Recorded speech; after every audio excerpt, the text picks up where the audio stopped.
Yeah, welcome RuhrJS, welcome Germany. And today I'm here to talk about building modern React applications. As Ramon and Pilar and already said, my name is Glenn Reyes. I'm an independent software engineer. I work for myself. I work with React and GraphQL day to day. And as I mentioned, I help them co-organizing the React Vienna meetups. And I just came in yesterday, and the first thing I got was this. Can you see this? Or can we switch maybe to slides? Yeah, the first thing I got was this from the train station, and it's amazing. You get this for 50 cents, and it's the best thing that you can get in Germany, always. Now, let's kick off the talk with the question, why do we love building applications? But especially, why do we love build modern applications? Like, modern implies something that is new, that it's something that is updated, like something that is kind of like fresh, like that is coming out from nowhere.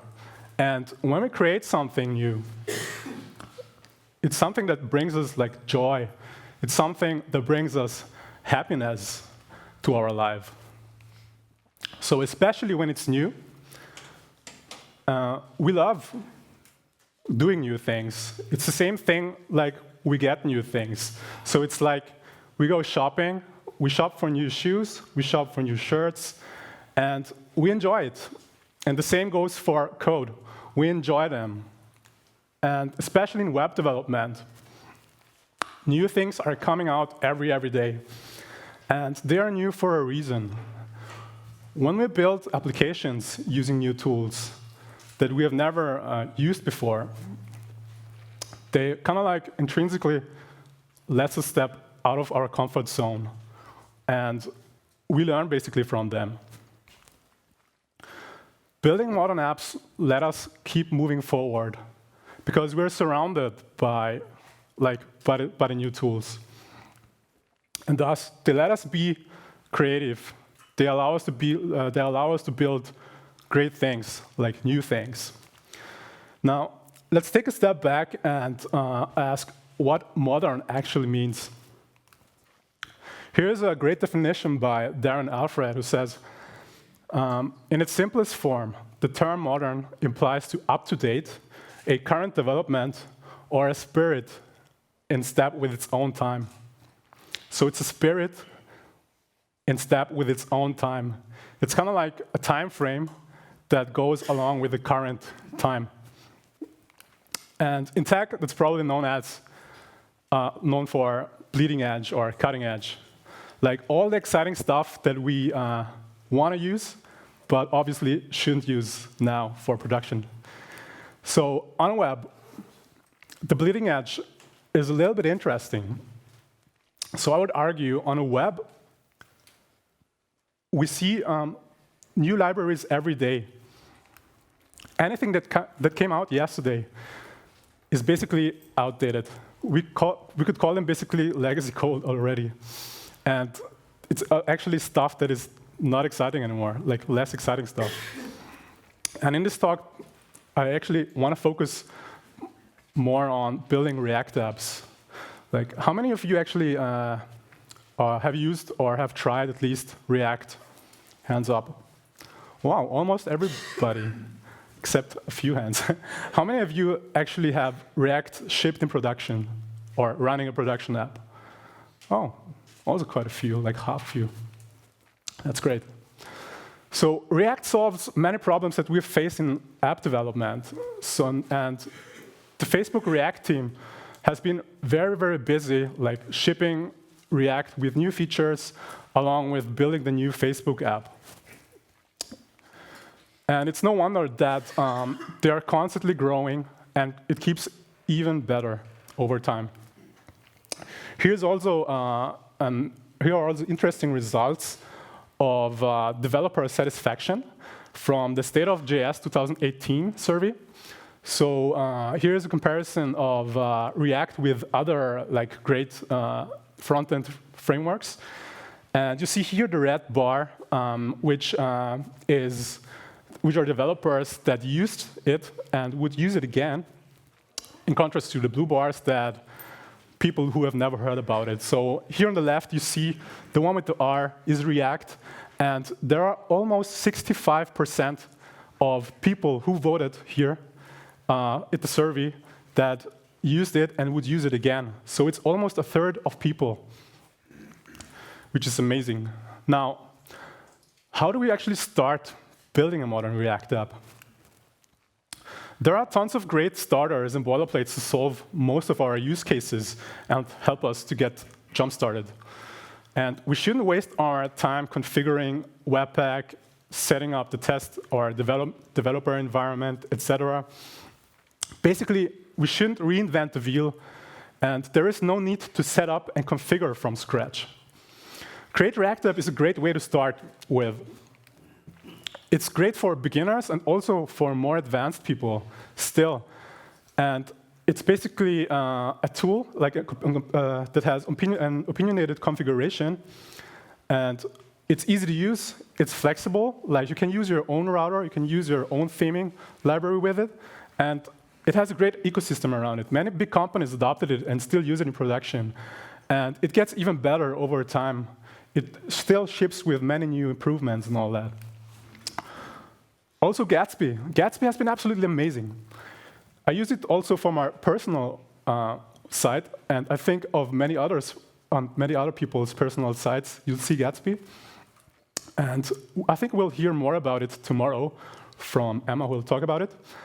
And it's basically, you have every single page in your application statically created on build time. And this means you have, on every single page that you have, an index, like a created indexed HTML on your file system, which is great. It makes your page really fast. It comes with great defaults, like with great search engine optimization settings, and it's basically PWA ready, so it's great for usage in offline mode. As I said, it's already great. It's great for blogs, for any static sites, for marketing sites, basically sites that don't have much logic in it. And it has an amazing plugin ecosystem. So everything that you see from somewhere else, probably Gatsby has it as a plugin. The third one that I want to touch here is for more complex applications. So this one is Next.js, and it's probably my personal go-to when it comes for creating something more complex, and it's amazing. It has a really, really great developer experience, and it's so robust when you work with it. Like you make an error, and you see exactly how to fix the error and all that. And it's the same with Create React App. It comes with tons of improvements over time. And a lot of big companies have already adopted it and still going to adopt it. And besides other amazing features, Next.js comes with server rendering out of the box. And it supports now dynamic routing and is also like a zero config tool. So it's something that you use without configuring anything, right? And this doesn't mean that you have to choose between one of these three. Other starters and boilerplates are just fine too. Use what works best for your team and what solves most of your use cases. Now, what are the benefits of building apps with a modern stack? Why should we build apps with a modern stack, actually? It is amazing to use and contribute the back that comes from the open source community. And popular libraries are being actively maintained, which means if you're stuck, it's likely that the bug has been fixed elsewhere from some other person of the other side of the world. And your questions that you have for something that you use, they are being answered quickly, and a lot of other great stuff. So working with a modern stack is powerful. And what makes people feel so powerful is people love fixing bugs of others people. So you don't always have problems in your own code. you gotta find problems in other people's code. That's why people love solving problems. It's kind of like, without problems, we would be both probably unhappy and maybe broke at the same time. Because if there was no problems in web development, how would we make money though? How are problems solved in React today? Let's talk a little bit about state management at first. So here are the most third-party state management libraries. So on the left, you see the logo of Redux. So Redux is a state management library that has been around for many, many years and is still being used by big companies. And the one in the middle you see is MobX. It's kind of like Redux, but it's simpler. You just write less code, and not many people use it, which is kind of weird. And the one on the right is Apollo. Apollo is actually a GraphQL client that is not only for React, but also for other frameworks. And with that, you can also manage local state. And I just saw a tweet yesterday from a man, Can't See Dodds, who also used to be very a big fan of Redux, and now recently says that MobX is kind of like, or believe that at least MobX would be better off than Redux if, however.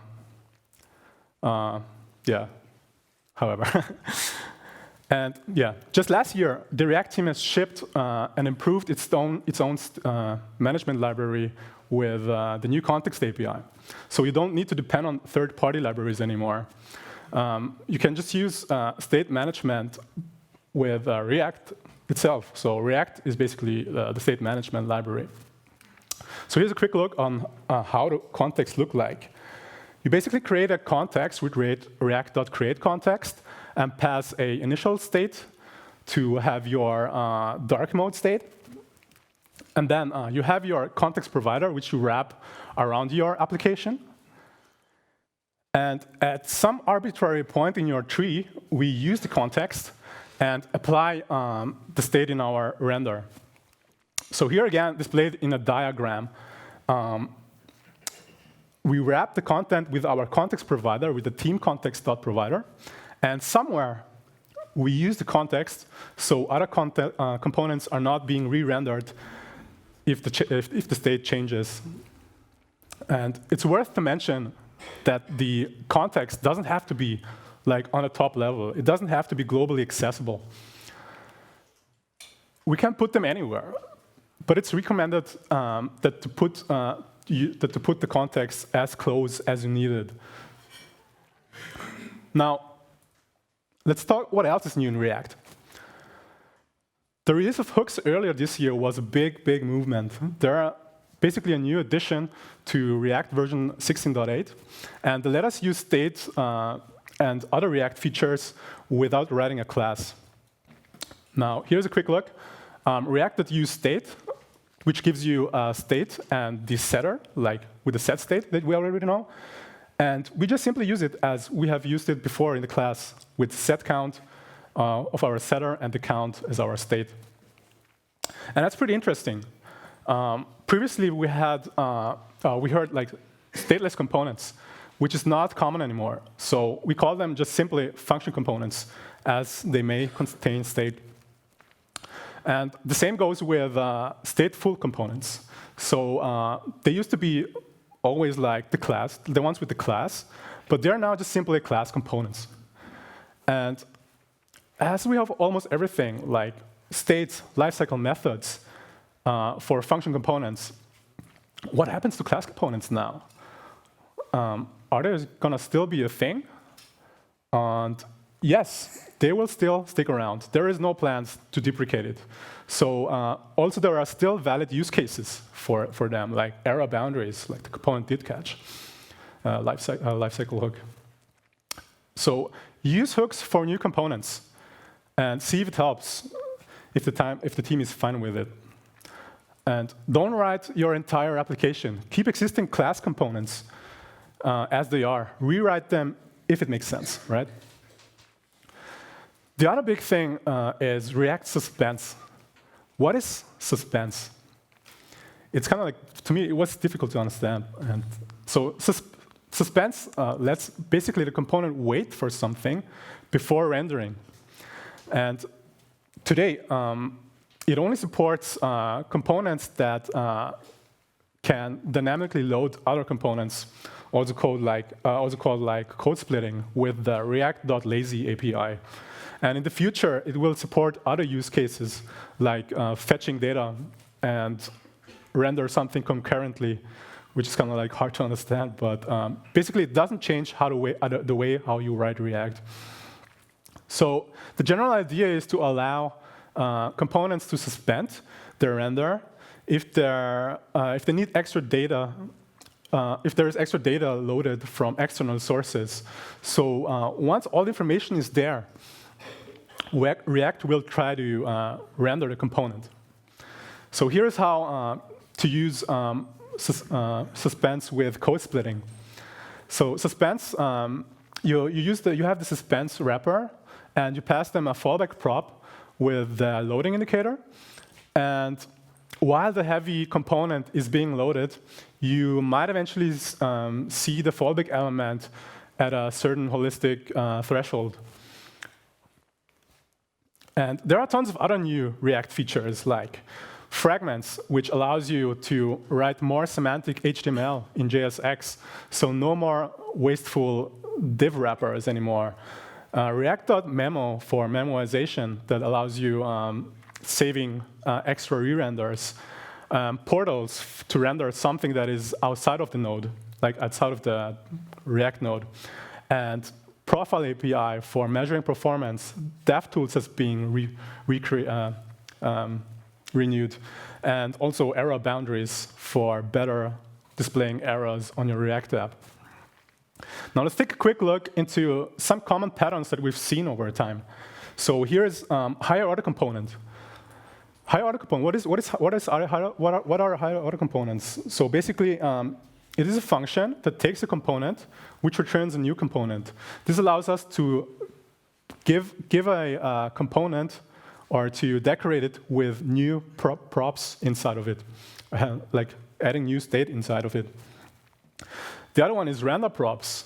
So in render props, what in render props happens is you call the children as a function, which allows us to make use of the function and have more flexibility in writing more declarative code, which is amazing. And the third one is hooks that we've already seen before, right? So this is the new way of managing state in React.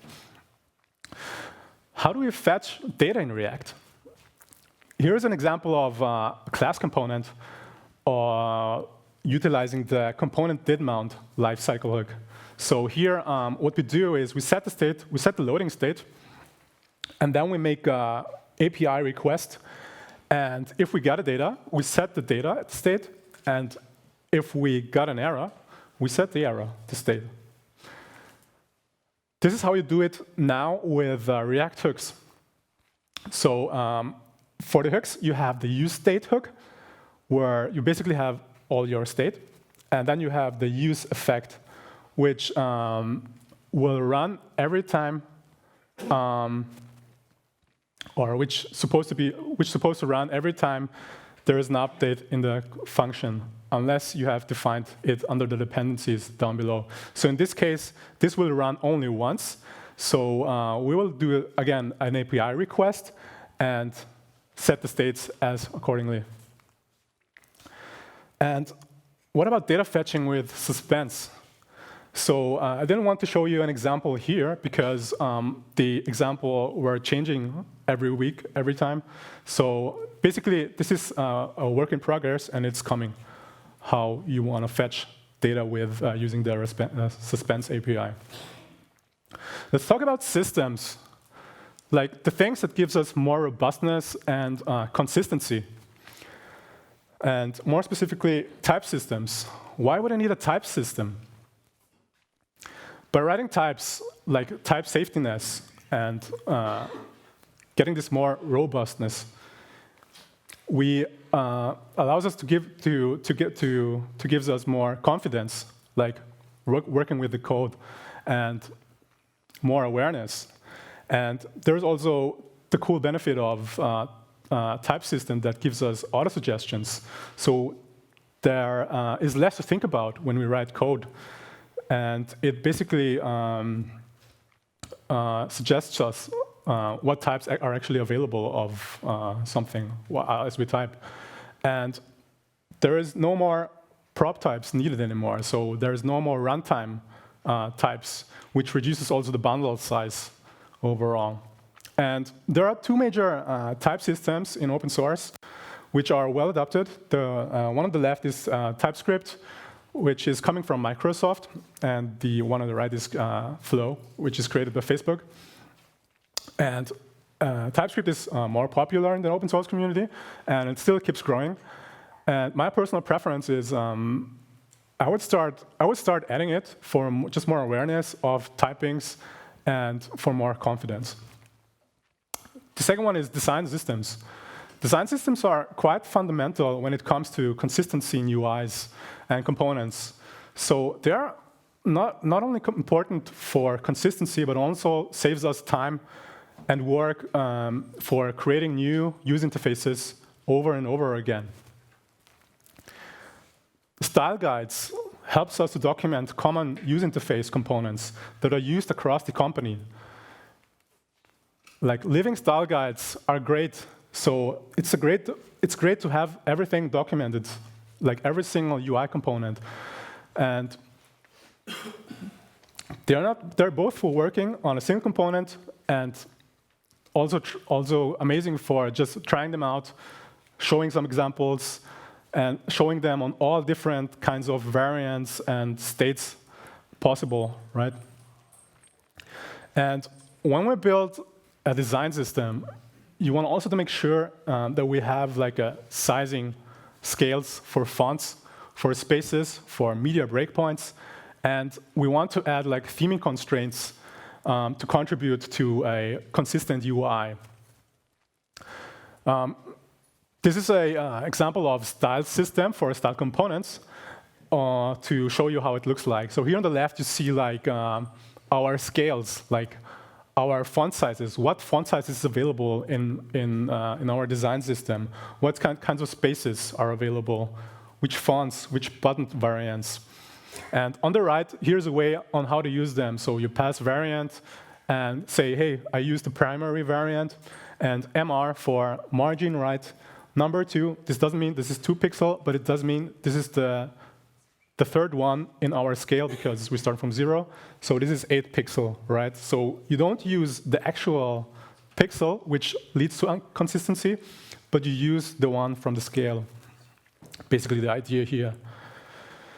Now, how do we architect modern React applications using a type system and a design system? We gotta make many different decisions and micro decisions when it comes to both type and design systems. Like, how much value will XYZ bring? Or how much time will we save by adding XYZ? Like, always start simple. No one will care about, for example, your folder structure. This is something that you don't have to think about now, but you can think about it later as they can be improved over time. So is modern the best now? I would argue rarely, because there is a reason why new things are coming out. And keep good practices that worked in the past. Higher order components are still valid use cases. Use it if you're fine with it. Render props, 100% fine. You don't have to use it because it's new, and you should rather think from outside. What makes you more productive? What makes you more enjoyable to work with? Don't let new things intimidate you. So use what works best for you and your team. Class components won't go anywhere. They still will stay as they are. Keep using them. It's just fine, right? And also, write the best code as possible. They will become legacy once, And if they are great, if the code that you have written is amazing, we'll enjoy them even more once they become older. And keep using what you know best. Use what works best for you and your team. Do what keeps you working. Do what keeps you working fast and efficient. And most importantly, and lastly, never stop learning. And especially, never stop learning new things. Thank you.